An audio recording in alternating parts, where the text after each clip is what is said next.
नमस्कार friend, welcome back.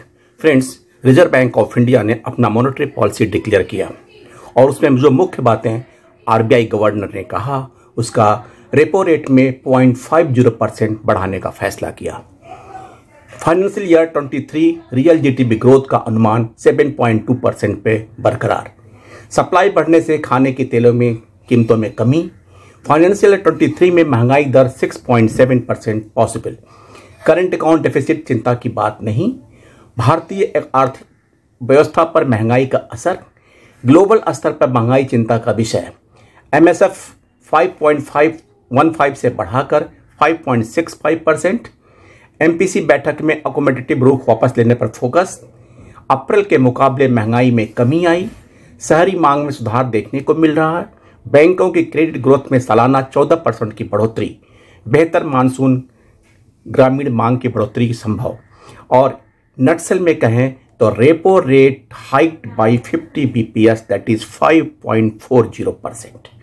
And financial year 23 inflation projected at 6.7% and GDP growth retained at 7.2%।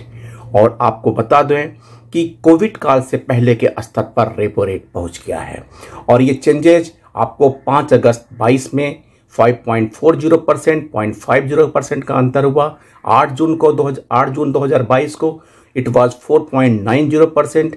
4 मई 22 को it was 4.40%। 22 मई 2020 को it was 4%। 27 मार्च 2020 को it was 4.40% and 4 अक्टूबर 2019 में 5.15% and 7 अगस्त 2019 को it was 5.40%। यानी कि अपने उस स्तर पे ये रेपो रेट का दर पहुंच गया है। और फ्रेंड्स, भारतीय रिजर्व बैंक के आरबीआई में रेपो रेट में 50 बेसिस के पॉइंट्स की बढ़ोतरी करने का जो ऐलान किया है, इसके साथ ही आपके लोन की EMI, personal loan, auto loan, home loan, सबका ईएमआई उसी हिसाब से महंगा होगा और आपका ईएमआई बढ़ जाएगा। मान लीजिए आपको 20 साल की अवधि के लिए 10 लाख रुपए का लोन लिया है और इसका दर ब्याज 8% है, 8% है, तो इस समय आपकी मासिक मंथली ईएमआई 8,364 रुपए होगी। लेकिन आरबीआई के 0.5% ब्याज दर बढ़ाने से ईएमआई बढ़कर 8,678 होगी। यानी 20 साल की अवधि में आपको अब कुल 10.07 लाख रुपए की ब्याज देनी होगी। वहीं अब रेपो रेट बढ़ने के बाद 10.80 लाख रुपए का ब्याज देना पड़ेगा। Difference amount, that is the difference amount of 75,000 rupees.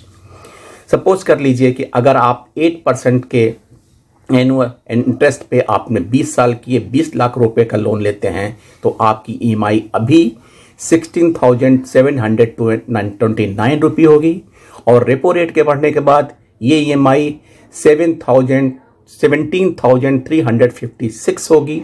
यानी कि आपके ईएमआई का डिफरेंस होगा 627 रुपीज।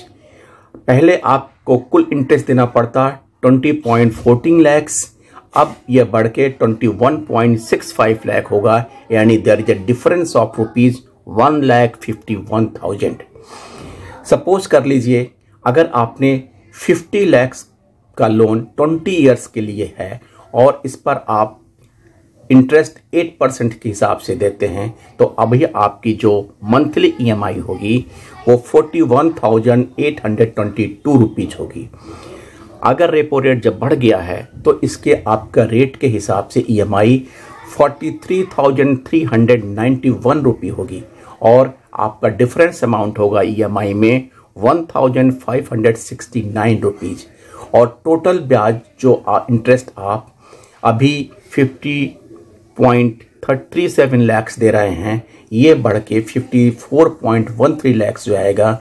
यानी कि इसमें 3,76,000 का इंक्रीज आएगा। और इसी प्रकार से आपको मैं 2 चार्ट दे रहा हूँ 10 लाख रुपए की ईएमआई कितनी चेंज होने के चांसेज हैं, इस पर जबकि रेट ऑफ इंटरेस्ट आपका 6.50 और 7% हो और 20 लाख का रुपीज़ में भी जब इंटरेस्ट आपका 6.50 और 7% होगा। ये एक आपको चार्ट, इंडिकेटिव चार्ट है, जिससे आप एक अनुमान लगा सकते हैं। वाकई में आप अपने बैंक से अप्रोच करें, और जब आपका बैंक आपका रेट ऑफ इंटरेस्ट बढ़ा देगा, अकॉर्डिंगली आपको ईएमआई बढ़ानी पड़ेगी। अदरवाइज आपको मैच ना करने से आपका ओवरड्यू तैयार होगा। थैंक यू फ्रेंड्स, नमस्कार।